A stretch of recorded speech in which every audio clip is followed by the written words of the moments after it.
coming in. Thank you. All right. So, okay. So my thinking was that after concluding that, because one of the initial questions that I had when I was once all this came up, and what I thought was the elephant in the room was this idea that, wait a minute, what is happening here? Is it possible? Like, how is it possible, or is it possible that there has been some kind of flaw in the OGL from the beginning that no one has noticed over the past 20 years? Or was there was there something that was slipped in by Wizards, which was owned by Hasbro at the time? They said that. I had forgotten that. I wasn't clear on the timeline on that. But they said on the stream that Hasbro was even owned Wizards when all of this was done.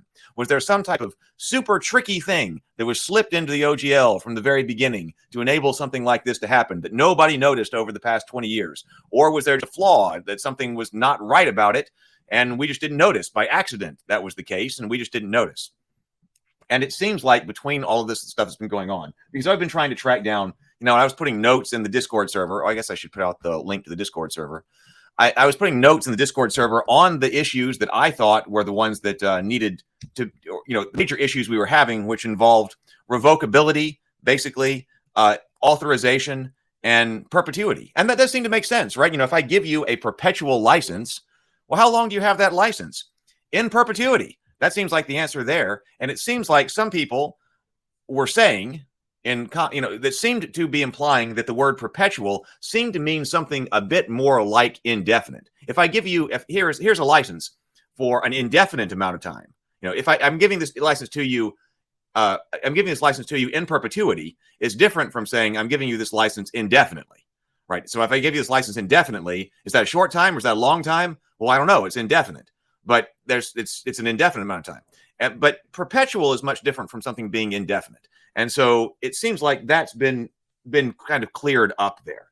That clearly, I was completely satisfied that Ryan Dancey, when he was talking about this, that the OGL was intended to be exactly what we all thought it was. It was intended to be exactly what we have all thought it was for the past 20 years. And it actually is what we think it is and have thought for the past 20 years. So that was my big takeaway, that it's not the case that there was this weird elephant in the room that nobody noticed for 20 years. It is intended to be what it is and what we thought it was, and it is that. Is that kind of other people's thinking as well? Well, and right, exactly. So that seems to be an issue there as well. Judy, you got this, because that's what I was trying to track down, and if necessary, documents. And I put some notes in the thread on the Discord server that people were bringing up in the comments, because I was seeing comments go by, involving that and things like that. And it seemed to be that, if this word revocability were something that might not even have been used around the year 2000. And there was a lot of conversation about that the word perpetual is sufficient, basically. I mean, that's just legal language at that time. And there wasn't I like one commenter, I forget who it was, but I got it over here, who was saying that there wasn't some legal magic word that has to be in there, and the magic word wasn't there, and so something is invalid. That seems to not be the way that it is at all. And I said that we should be able to track that and document exactly what you're talking about, Judy, that you should be able to track down, academically in case law and stuff like that. And I'm an academic, or came out of academia, so being able to trace that down if we needed to seems like something that would just be like rudimentary. There's somebody saying no, it says this, but that was not a terminology and phrase that was not in use at the time. That was up for consideration, and if we need to track that down, then fine. But it seems like it does what it was supposed to do when it was there. Right. Gognard Wizard says perpetual doesn't mean indefinite. However, perpetuity is defined as a thing that lasts forever or for an indefinite period. Okay. And actually, in this dissertation, it does talk about perpetuity with regard to copyrights. And there's some additional phraseology there as well. So that was my big takeaway. And so in a sense, that means that I think it's kind of resolved. Being that now, it doesn't mean we don't have an answer from Wizards. And I believe we just still don't have anything further from Wizards. I was checked their Twitter account before I came back on, because the D&D Beyond Twitter account had said there would be something new coming, but don't know how soon that is. So I think there's nothing else there nothing from their end. But in my my idea here has been primarily to make sure that all of my friends who have been publishing under the OGL with certain understanding, a lot of them think, oh my God, is the sky falling?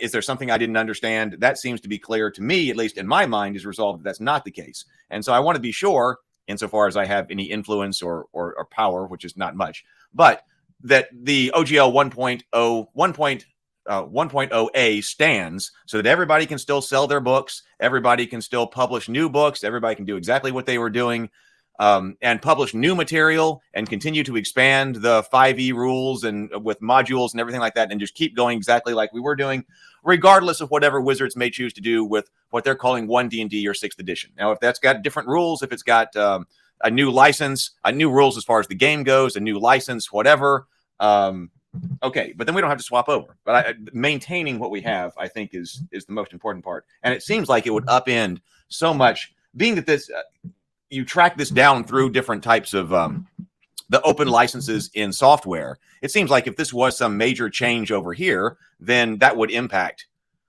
all so much in software and everything that we're doing as far as technology goes. So that seems to be the case. So I was taking some notes during the discussion. So, the term authorized. So that takes care of that. So what does authorized mean? And authorized seems to mean what I thought it meant when I was reading that term authorized. And then other people in the comments said as well, like, what does it mean to be an authorized license? That word was put in there because I said, well, how do you know if you got an authorized license? Well, you can't publish it off of like a draft or a leak or something that's not intended to be released publicly. And Dancey was saying that, yeah, we put that word specifically in there. You can release this under an authorized copy of the license because different drafts of the license were circulating when they were drafting this, passing it around from person to person, different publishers as well. Like, here's what we're looking at. What do you think? And passing it back and forth for commentary. That those drafts being passed around are not authorized copies of the licenses because they're just drafts. So that word is there specifically to say that once it's published, put out an official capacity on that date. He said that it was actually released on the first day of Gen Con of that year. That's when that becomes an authorized version of the license. And there is no mechanism for deauthorization. That becomes an authorized version of the license. And I was checking this whole situation. Like, what does this go off of? Like with the GPLs, the general public license, which I'm not in the software area, but while I was doing all these notes and before the stream, I was reading through GPL version 1, version 2, and version 3. And it was even talking about how you publish under each one, when there's a new license that comes out, or that you can still use older licenses, and that's all covered in there, right? So following that precedent, right, you're going to have this authorized version of the license. It doesn't preclude someone from producing a new license, correct? But very much like the FAQ said that, well, you can't deauthorize the first one.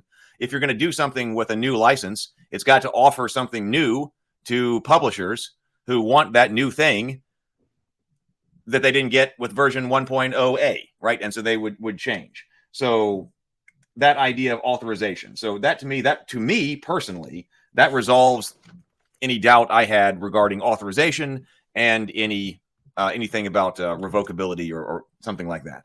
To me, let's see, what other things did I say? Okay, so we did say, and he said that the revocability is inherent. The irrevocability of it is inherent because nobody would use the OGL if it were revocable, because they wouldn't want exactly this thing to happen. And so the only reason that you would ever use the license is if it were irrevocable, that was not something that's in there. Mark says, most definitely. Glad that was confirmed and clarified. There were draft and the use of authorized was put in there to mean the final 1.0A wording was the final word, right? And then it's put out through some kind of an official channel. And then, yes, you have yourself an authorized version of the license. Okay. So Judy is also talking about coming from now Canadian lawyer too. So this is also important because we talked about, and that discussion generally had to do with the context of U.S. law. But as people have been pointing out, okay, Canadian law is another thing, and then how things are going in the European Union, how this could possibly be addressed in the European Union is something else entirely. Yes, thank you. Please do hit the like button. Let's see. Now, I have no authority in this at all. I have no authority, no insider knowledge or any kind of authority. But in my opinion, after trying to run all this down and the comments and everything like that, it seems like you cannot do away with 1.0a. That's just not within the powers. They did a fantastic thing. So Ryan Dancey did a fantastic thing when he created the OGL. And you really appreciate that when you listen to that stream. He made sure that it was battle tested and bulletproof, that something like what was potentially about to be tried as the result of this leak cannot happen. So that is my understanding. So I feel good about all of my friends' stuff. Now, I guess our next big thing then will be what Wizards actually releases. I guess that'll be the next big thing to talk about, because to me, the ambiguity that had all of a sudden popped up for a few days seems to have been clarified.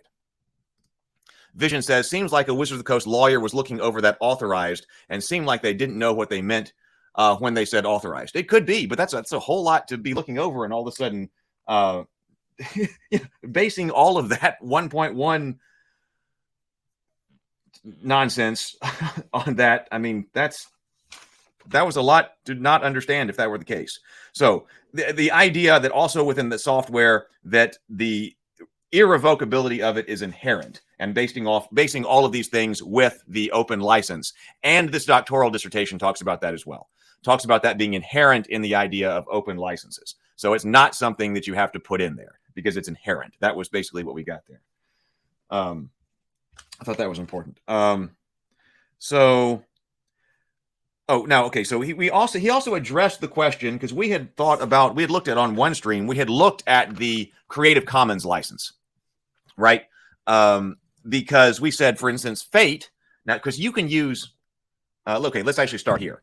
He said, okay, somebody asked if you've got the 1.0a, and for some reason it did go away. For some reason, we don't think it can, but if it did for some reason, can somebody else just republish the 1.0a like the Open Game Foundation, which he had set up, and is a website there that holds some documentation about a little bit of documentation. Basically, he was calling it putting a flag down to put some type of stake down to point to, this is when all this is going on.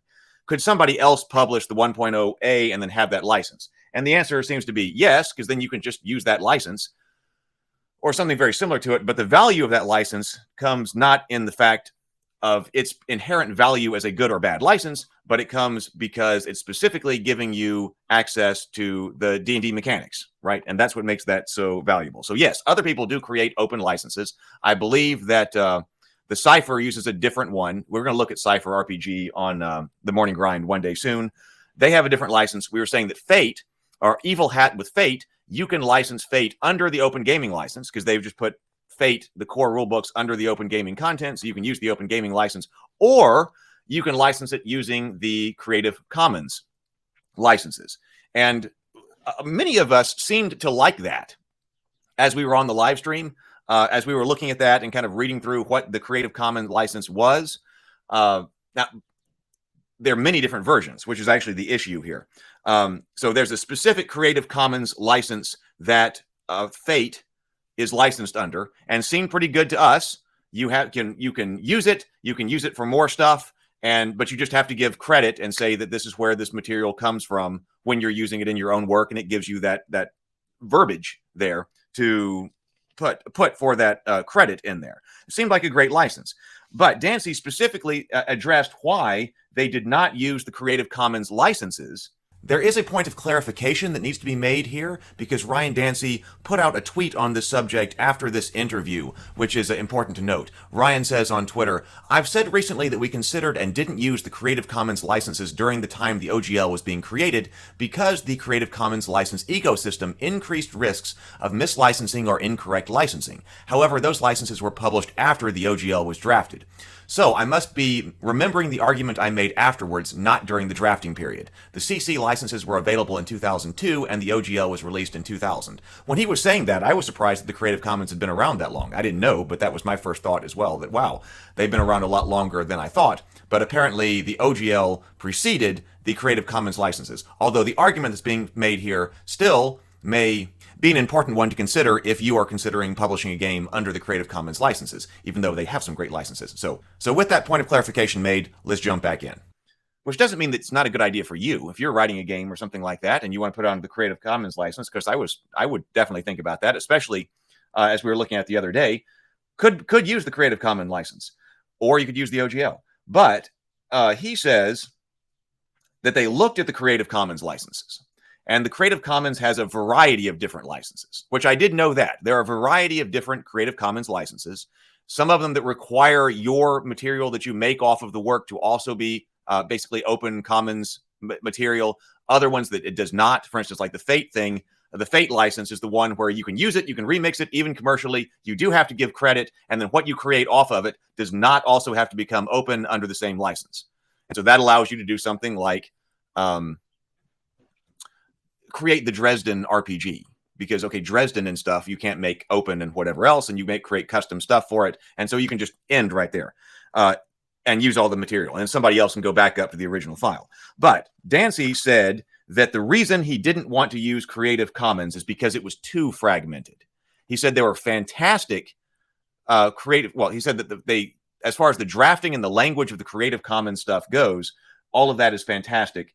They're great licenses, but the issue is there are lots of Creative Commons licenses, some of them that are extremely open and extremely permissive, and then other ones that are not, and that are extremely tight and rigid. And so when you just say, hey, this is available on the Creative Commons license, nobody knows exactly what Creative Commons license that is, and there's a whole variety of them. And is this like, the SAU, whatever, they've all got the Creative Commons CC dash and then a whole bunch of letters. He said that was too complicated. It was too fragmented. He didn't want that. He wanted some people to be very easy to understand. And so, boom, open gaming license. That's what that is. And it's, that one-page document that does exactly what it's supposed to do. So I thought that was a great explanation because it answers one of the questions that we had on the stream as well. Why not just use Creative Commons? Maybe that is a great alternative. So I thought that was great. So what did we talk about? We talked about that. We talked about inherent revocability. We talked about authorization. We talked about, and that Hesbro being there. So there's one other thing that came up that I thought was fascinating that has to do with trademark, which is a weird thing. I'll check the chat. A weird thing regarding trademark law that you would be able to do, except for the OGL forbids it. And the dissertation talked about this as well. So let's see here. Well, we'll see. I mean, Dancey seemed to say that we shouldn't be worried about that. In his opinion, this is just his opinion, but it seemed to be that in his opinion, this would be an easy thing for the court to solve because it's only based on, does Wizards have the right to deauthorize or Hasbro have the right to deauthorize 1.0A? And to him, it seems extremely clear cut that is no.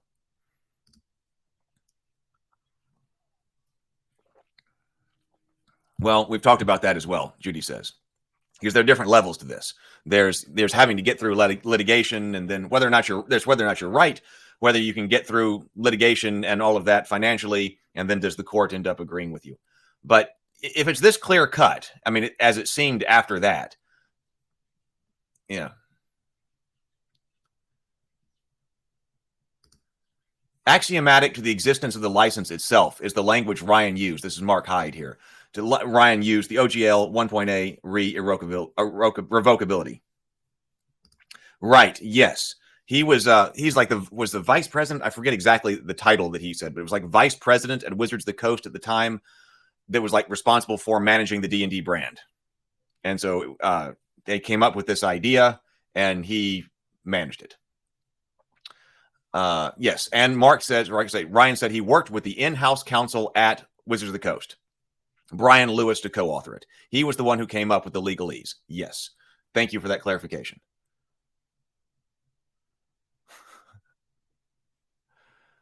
The presence of the shield is distracting. Is that not a good place for the shield? But cool set. Thank you. I appreciate it. I designed this whole thing for streaming in the whole house for what we're doing. That's exact vision. That's exactly where I was going to go. So I'll go do a few more comments. But the compatibility, that was a extremely interesting part of this. Yes, it was. So let's see here. Let's see if there's anything else that's that we should bring up here.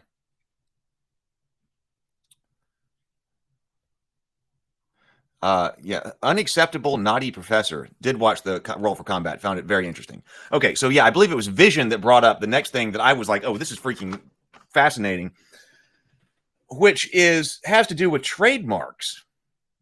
I might bring up the text of the OGL here, but okay, so ordinarily, okay, and he was saying that trademark law is much more clear cut in what is allowed and what's not allowed than generally copyright is. There can be gray areas and things like that. But he seemed to say that there was a lot less gray area in the area of trademarks.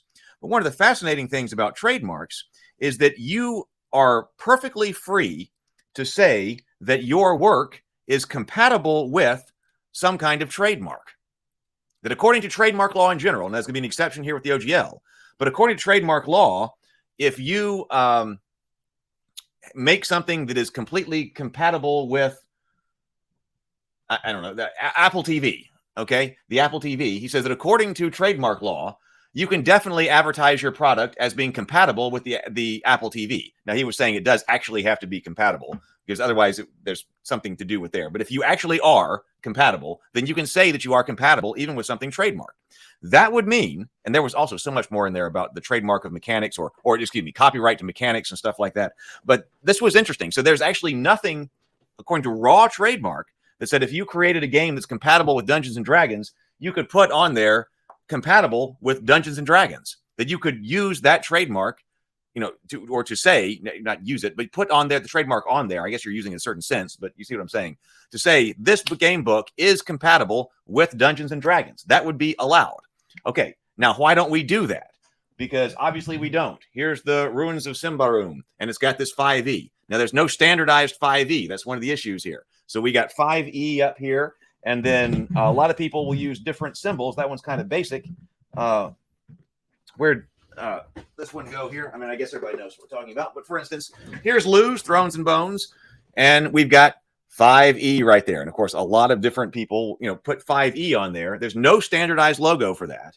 But we in the gaming community have just kind of adopted the idea that, well, 5e, if something says that it's 5e compatible, then that means it's based on the 5th edition SRD open game content license, and you can use it as compatible with your Dungeons and Dragons games. Okay, now why don't we do that? It's because why do we do that instead of just saying compatible with Dungeons and Dragons and putting Dungeons and Dragons on there? It's because the OGL specifically prohibits you from doing that. If you publish under the OGL, because there's a section about, you know, what is open game content, and then what is product identity and all of that, and then also in there, it specifically tells you that you can't use the Dungeons and Dragons logo and trademark and stuff. So according to what he was saying, which I think is fascinating, ordinarily, you'd be able to write something and say, this is compatible with Dungeons and Dragons, if it is. But if you're publishing under the OGL, they prevent you from doing that. And so ironically, if something happened to 1.0a, theoretically, you could just start saying your products are compatible with Dungeons and Dragons, right? And then you'd actually be able to put Dungeons and Dragons on your books. Because, you know, that's what, if the concern here is that with the mass marketing of movie and the TV show that's coming out, the general public associates role-playing with Dungeons and Dragons, and they just want to go and get something that's Dungeons and Dragons branded, then what they should do, what they will do is go and buy, you know, this box right here. Boom. Because that says Dungeons and Dragons. They will not go and pick up, for instance, Lou's book, because that does not say Dungeons and Dragons to somebody who is new. You know, someone who's just coming in because they just saw the movie. They stopped by Target or whatever and want to pick up something Dungeons and Dragons related. But if that changed, so that the open game license is actually protecting Wizards from that situation. It's keeping Dungeons and Dragons off of our books if we're publishing under the OGL. I thought that was fascinating. So actually, this, that's helping Wizards. Why would they get rid of that? It seemed like from listening to that, I really could come up with no reason why they would want to deauthorize it, given all this stuff that was talked about. It seems like it's working for them in many regards. In many, many regards. It's like all hurt. Like it's all pain if they tried to do it. For them. It's all pain for us, and it's all pain for them if they tried. So why even try? I thought that was fascinating.